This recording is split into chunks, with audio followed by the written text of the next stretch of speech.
Hello everyone, আমি আজকে বানাবো খুবই হেলদি এবং ডায়েটের জন্য উপযোগী একটা চিকেন রেসিপি। এর জন্য আমি 500 গ্রাম চিকেনকে টক দই এবং হাফ চামচ লেবুর রস দিয়ে ম্যারিনেট করে রাখছি।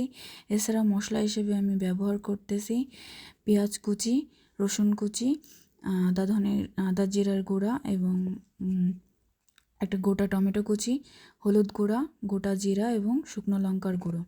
প্রথমে আমি কড়াইটা গরম হয়ে আসলে তাতে গোটা জিরে দিয়ে জিরাটা কিছু সময় মতো ভেজে নিব।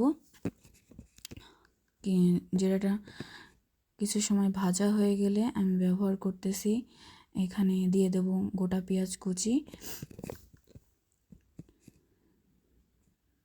পেঁয়াজটা কিছু সময় নরম হয়ে যাওয়ার পর আমি এখানে অ্যাড করতেছি রসুন বাটা এবং একটা গোটা টমেটো, যেটা আমি কুচি করে রাখছিলাম আগেই। এরপর আমি অ্যাড করব গুঁড়া মশলাগুলো।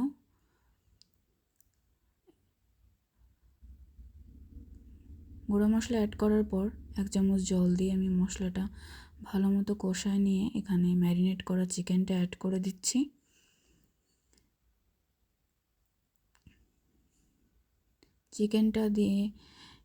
চিকেনটার সাথে যাতে মশলাটা খুব ভালোভাবে লেগে যায় সেভাবে দেখতে হবে।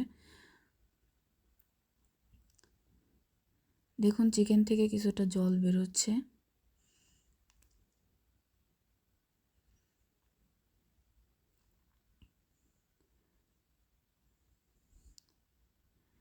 এরপর চিকেনটা আমি কিছু সময়ের জন্য ঢাকা দিয়ে রাখতে হবে, যাতে চিকেন থেকে যে জলটা বেরোয় জল দিয়েই চিকেনটা মোটামুটি অর্ধেকটা সিদ্ধ হয়ে যায়।